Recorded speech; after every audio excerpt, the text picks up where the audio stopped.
기도하겠습니다. 하나님 아버지, 저희들을 복 주시려고 은혜 주시려고 은혜의 통로로 우리에게 기도를 허락하심을 감사를 드립니다. 그런데 주님, 저희는 잘 기도하지 못합니다. 때로는 우리의 기도가 하나님께 응답받을 기도인지 하나님께서 기뻐할 기도인지 잘 모를 때가 많습니다. 오늘 위대한 기도의 사람 다니엘을 통하여 다시 한번 말씀으로 기도를 배우게 해주시고, 다니엘처럼 기도하다가 다니엘이 경험한 하나님을 우리도 경험하도록 아버지 은혜 베풀어 주옵소서. 예수님 이름으로 간절히 소망하며 기도하옵나이다. 아멘. 다니엘서 9장 16절로 19절 말씀까지를 봉독해 드립니다. 주여 구하옵나니 주는 주의 공의를 따라 주의 분노를 주의 성 예루살렘 주의 거룩한 산에서 떠나게 하옵소서. 이는 우리의 죄와 우리 조상들의 죄악으로 말미암아 예루살렘과 주의 백성이 사면에 있는 자들에게 수치를 당함이니이다. 그러하온즉 우리 하나님이여, 지금 주의 종의 기도와 간구를 들으시고 주를 위하여 주의 얼굴빛을 주의 황폐한 성소에 비추시옵소서. 나의 하나님이여, 귀를 기울여 들으시며 눈을 떠서 우리의 황폐한 상황과 주의 이름으로 일컫는 성을 보옵소서. 우리가 주 앞에 간구하옵는 것은 우리의 공의를 의지하여 하는 것이 아니요 주의 큰 긍휼을 의지하여 함이니이다. 주여 들으소서. 주여 용서하소서. 주여 귀를 기울이시고 행하소서. 지체하지 마옵소서. 나의 하나님이여, 주 자신을 위하여 하시옵소서. 이는 주의 성과 주의 백성이 주의 이름으로 일컫는 바 됨이니이다. 아멘. 다니엘은 정말 위대한 기도의 사람입니다. 이미 말씀드린 대로 다니엘서 6장에서는 기도에 자기 생명을 걸었던 사람입니다. 다니엘서 6장이 다니엘이 가지고 있는 기도에 대한 가치관을 밝혀주었다면 9장, 오늘 본문 9장 3절부터 19절까지 기록된 다니엘의 기도는 하나님이 들으시는 기도가 어떤 기도인가, 하나님께서 왜 다니엘의 기도에 응답하셨는가를 우리에게 말씀해 주고 있습니다. 물론 다니엘의 기도는 1차적으로 오직 하나님을 향한 절대 믿음, 그리고 영적인 지도의 표현으로 나타나는 것이었습니다. 분명한 것은 다니엘에게 있어서 기도는 다니엘 인생의 절대 가치였고 그의 삶에서 일어난 모든 문제를 열어가는 열쇠였고, 그리고 다니엘을 대적하는 모든 대적들을 물리치는 위대한 승리를 체험하는 그런 은혜의 통로였습니다. 그의 인생을 복되게 하는 결정적인 근거였다고 해도 과언이 아닙니다. 오늘 말씀은 하나님께서 그렇게 불리한 상황 속에 있던 다니엘을 왜 그토록 아름답게 쓰셨는지 그 이유를 설명해 주는 말씀이라고 저는 믿습니다. 본문을 보면 다니엘은 이 당시 이미 82세 정도의 노인이 되었습니다.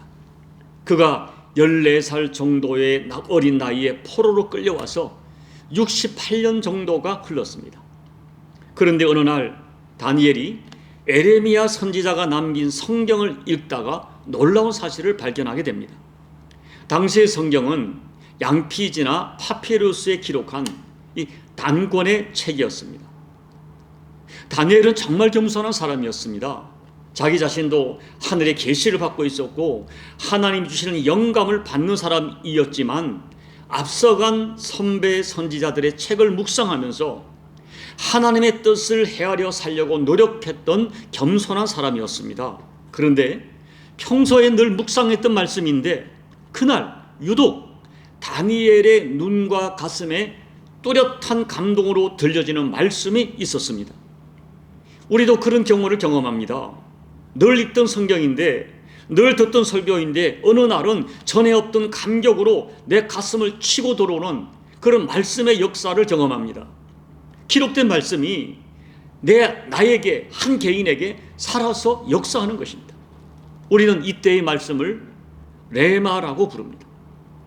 그날 다니엘에게 특별하게 역사한 말씀은 2절을 보면 이스라엘 민족의 포로 생활이 70년으로 마치게 된다는 내용이었습니다. 그 말씀은 에레미야 25장 9절과 11절 말씀입니다. 제가 읽어드리겠습니다. 보라, 내가 북쪽 모든 종족과 내 종 바벨론의 왕 느부갓네살을 불러다가 이 땅과 그 주민과 사방 모든 나라를 쳐서 진멸하여 그들을 놀램과 비웃음거리가 되게 하며 땅으로 영원한 폐허가 되게 할 것이라 여호와의 말씀이니라.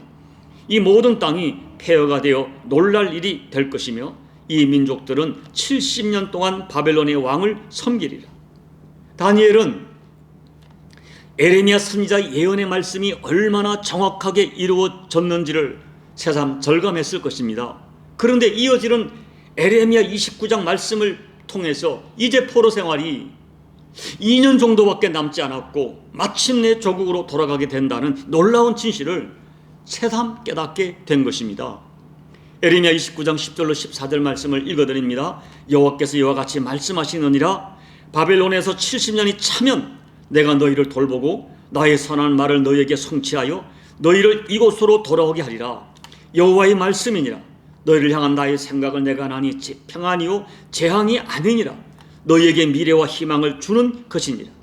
너희가 내게 부르짖으며 내게 와서 기도하면 내가 너희들의 기도를 들을 것이요 너희가 온 마음으로 나를 구하면 나를 찾을 것이요 나를 만나리라. 이것은 여호와의 말씀이니라. 나는 너희를 만날 것이며 너희를 포로된 중에서 다시 돌아오게 하되 내가 쫓아보내었던 나라들과 모든 곳에서 모아 사로잡혀 떠났던 그곳으로 돌아오게 하리라. 이것은 여호와의 말씀이니라.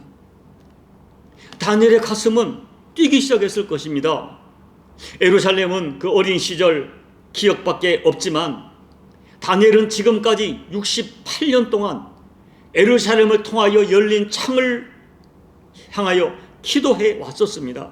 그런데 이제 말씀을 에레미야 성경을 문자적으로 그대로 해석하면 이제 포로 생활은 끝나고 조국으로 돌아갈 날이 1, 2년밖에 남지 않았다는 것입니다. 해방의 날이 눈앞에 다가온 것입니다. 그렇지만 지금 다니엘과 그 민족이 처한 상황은 현실은 그 약속이 성취될 수 있는 어떤 조짐도 보이지 않았습니다. 그러나 다니엘은 하나님이 약속하셨고 하나님이 하시고자 하면 능치 못할 것이 없다는 것을 믿고 있었습니다. 그렇지만 그 약속만 붙들고 가만히 있을 수가 없었습니다. 하나님께서 에레미야에게 주신 말씀 중에 70년이 차면 돌아가게 될 것이지만은 너희가 내게 부르짖으며 내게 와서 기도하면 내가 너희들의 기도를 들을 것이요 너희가 온 마음으로 나를 구하면 나를 찾을 것이요 나를 만나리라 하는 이 말씀을 받고 다니엘은 조국으로의 귀환을 위하여 온 마음으로 기도하기를 작정하고 곧바로 기도하기 시작합니다. 하나님께서 말씀하기를 너희가 약속을 믿는다면 나를 간절히 찾고 찾으라 말씀하셨습니다. 드디어 3절부터 엄청난 감격과 기대와 떨림 속에 다니엘이 기도하기 시작합니다. 그런데 다니엘의 기도는 너무나 아름답고 위대한 기도였습니다. 그 기도가 우리가 배워야 할 위대한 기도의 모범이 된 것입니다. 첫째, 다니엘의 기도는 너무나 진지하고 간절하였습니다. 이미 다니엘은 하루에 3번 60년 이상을 예루살렘을 향하여 기도하던 사람입니다.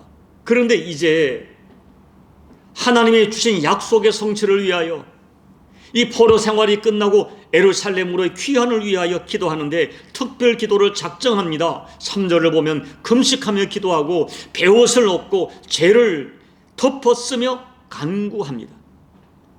4절 하반절에서는 크시고 두려워할 주 하나님을 부르짖으며 하나님 앞에 두려움으로 기도합니다. 다니엘의 기도는 가벼운 기도, 형식적인 기도가 아니라 하나님께 대한 최고의 경배의 태도를 가지고 최고의 자세를 가지고 진지하게 기도합니다. 정말 진지하고 정말 간절하게 기도했습니다. 어떤 해방의 징조도 보이지 않았지만 하나님께서 말씀하셨으니 반드시 이루어질 것을 믿고 정말 진지하고 정말 간절하게 기도를 드린 것입니다. 둘째, 다니엘의 기도는 진실한 참회의 기도였습니다. 다니엘은 오늘 본문을 보면 지나간 역사 속에서 이스라엘 왕들과 정치인들과 관리들과 백성들이 하나님께 너무나 큰 죄를 지었다고 고백합니다. 그리고 지금 자기들이 받고 있는 이 고난과 포로 생활은 죄의 결과임을 인정하면서 하나님이 내리신 형벌이 마땅하다고 인정합니다.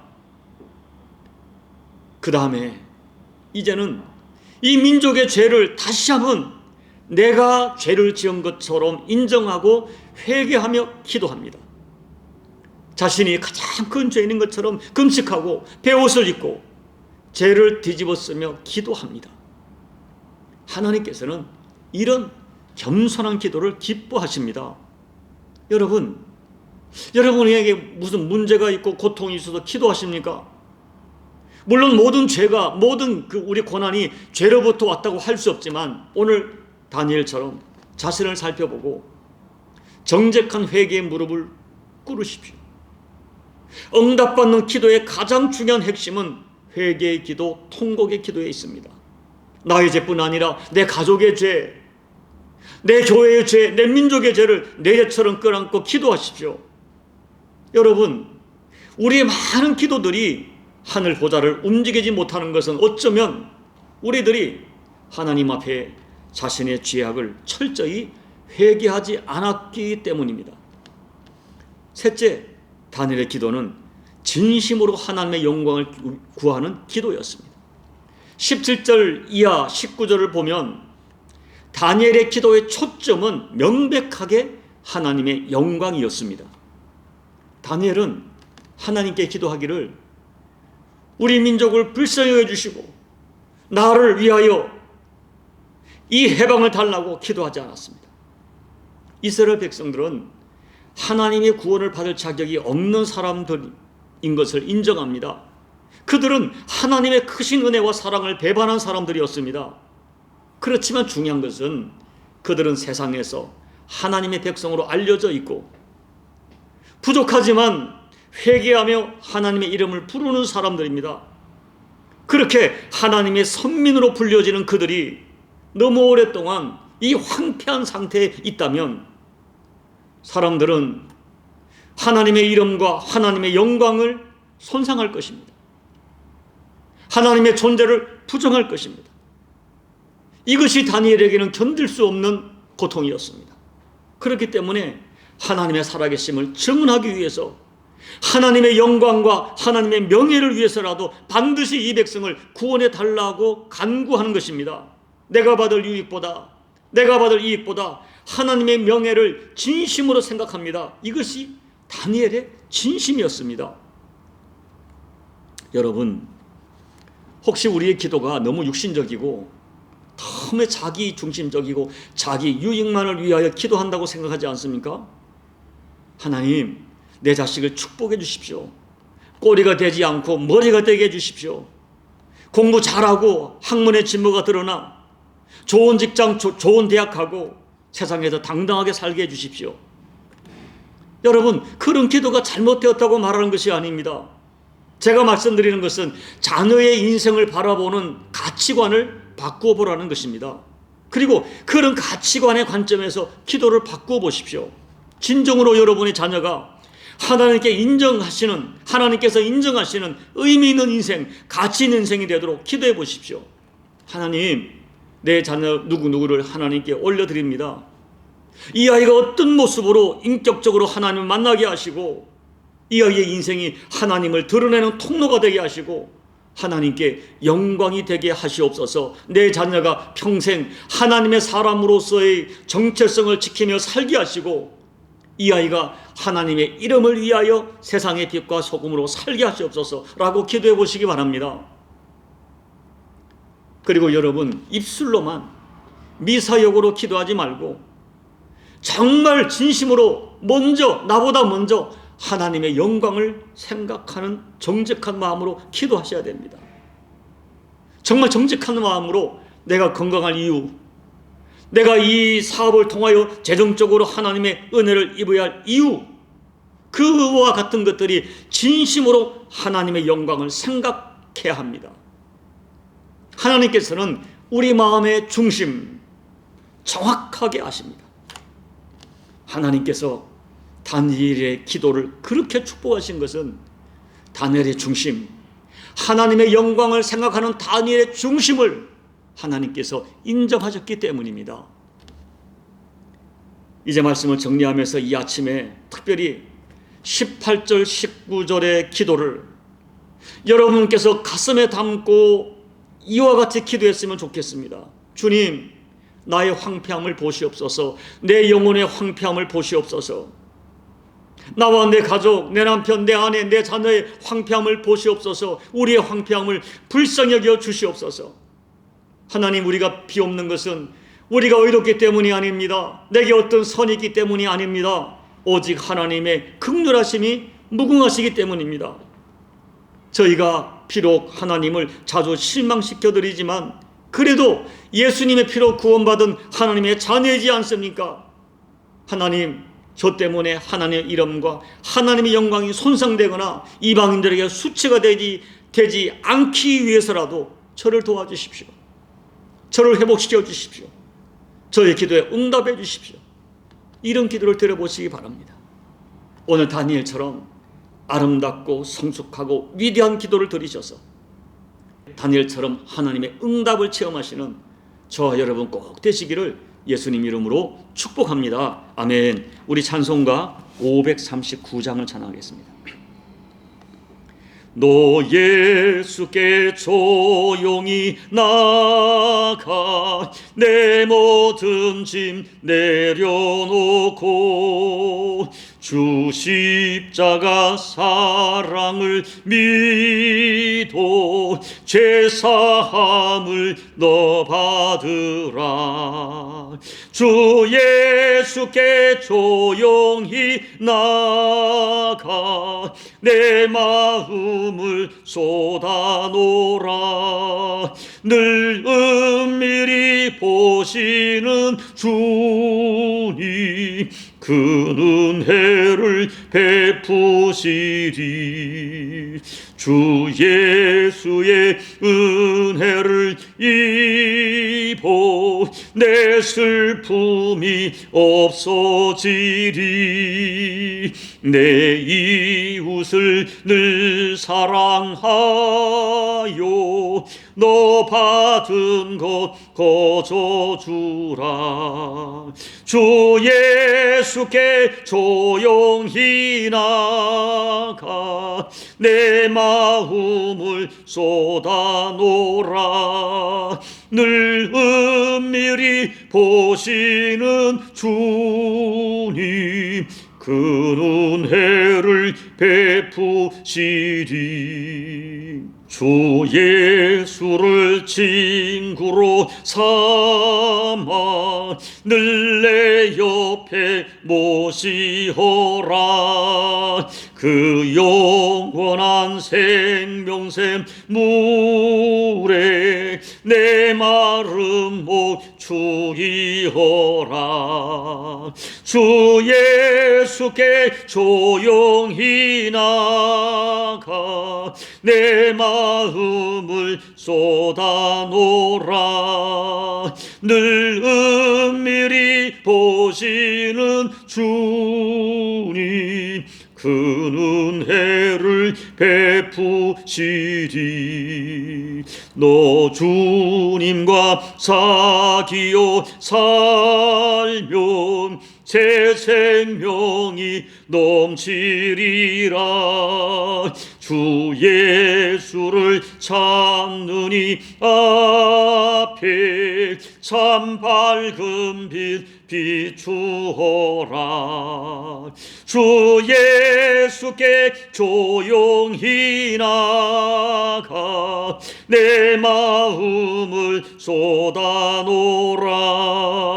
늘 은밀히 보시는 주님 그 은혜를 베푸시리. 하나님 아버지, 포로 생활의 고통 속에서도 하나님의 영광을 생각했고 자신들이 받는 고통은 하나님 앞에 정당하며 하나님의 은혜 없이는 살 수 없는 자기들의 실존을 고백하며 하나님의 은혜를 구했던 다니엘의 기도가 우리의 기도가 되게 도와주십시오. 하나님, 무엇을 하든지 먼저 그 나라와 그 의를 구하게 도와주시고 어떤 기도를 드리든지 우리의 마음 중심에는 아버지의 영광, 하나님의 영광을 먼저 생각하는 저희들의 기도가 될 수 있도록 하나님 도와주십시오.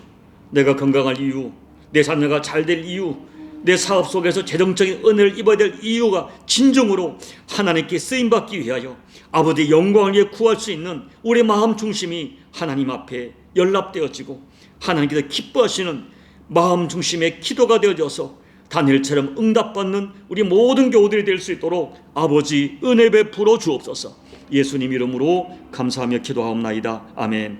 여러분, 다니엘의 기도는 정말 진지했습니다. 하나님께 오래 하는 기도였습니다. 그리고 자신들의 고난과 고통을 기꺼이 인정하며 오직 하나님의 긍휼을 구하면서, 그리고 무엇보다 하나님의 영광을 먼저 생각하는 그런 중심이 아름다운 기도였습니다. 하나님께서 다니엘의 중심을 받아주셨습니다. 오늘 저와 여러분의 기도가 하나님이 기뻐하는 기도가 될 수 있도록 오늘 다니엘의 기도를 통하여 배우십시오. 무엇이 내 기도가 문제인가? 내가 무엇을 표할 것인가? 여러분, 다니엘의 기도를 묵상하면서 기도하시고 또 여러분 각자의 개인 기도로 예배를 마무리해 주시기 바랍니다. 기도하겠습니다. 아버지 하나님, 감사합니다. 오늘 위대한 기도의 선배, 말씀의 사람 다니엘을 통하여 깨닫게 하시고 배우게 하심을 감사를 드립니다. 하나님 아버지, 어느 날 다니엘이 문득 성경을 읽다가 아버지의 뜻이 무엇인지 깨닫고 하나님의 뜻이 어떻게 이루어질지를 깨닫게 되었습니다. 하나님, 우리에게도 이런 은혜를 주십시오. 설교를 들을 때, 말씀을 묵상할 때, 읽을 때 말씀으로 깨우쳐 주시고 우리가 무엇을 기도해야 될지, 하나님 앞에 어떤 사람이 되어야 될지 깨닫는 저희가 되어지게 도와주시고, 그 깨달은 바를 가지고 간절히 기도할 때 하나님의 임재가 경험될 수 있도록 도와주옵소서. 하나님 아버지, 이 고난 속에서도 아버지, 이 고난을 없애주기를 기도하기보다는 하나님 앞에 우리의 고난이 정당하며 하나님의 마음을 아프게 되는 것을 먼저 회개하고 하나님의 영광을 위하여, 하나님이 받으실 명예를 위하여 우리를 구원해 달라고 하는 이 다니엘의 정직한 기도가 우리의 기도가 될 수 있도록 아버지 도와주십시오. 우리에게 기도를 가르쳐 주십시오. 다니엘을 통하여 하나님의 기뻐하는 기도가 무엇인지 깨닫게 도와주시고 그와 같은 기도를 드릴 수 있는 저희가 될 수 있도록 아버지 도와주시고, 이런 기도를 드리는 자들에게 하나님의 임재가 다니엘에게처럼 동일하게 허락될 수 있도록 아버지 도와주십시오. 하나님, 우리의 기도는 너무나 이기적입니다. 너희가 너무나 자기중심적입니다. 우리의 생각을 주께서 바꾸어 주십시오. 하나님, 내가 하나님의 기뻐하심을 위하여, 나를 위하여, 내 가족을 위하여, 내 자녀를 위하여, 내 사역을 위하여 무엇을 기도해야 될지 깨닫는 은혜를 더해 주십시오. 너무나 지혜가 부족합니다. 깨달음이 부족합니다. 말씀해 주십시오. 깨우쳐 주십시오. 다니엘이 에레미야 성경을 읽다가 깨달은 것처럼 우리도 말씀 속에 깨닫게 도와주시고 그 깨달은 말씀을 붙들고 간절히 기도하다가 아버지 하나님의 임재와 응답하심과 하나님의 명예를 체험하는 저희가 될 수 있도록 아버지 도와주십시오. 아버지 앞에 나가 우리의 마음을 다 통할 때 하나님의 임재가 경험될 수 있도록 아버지 저희들의 기도를 도와주시옵소서. 응답하여 주시옵소서. 아버지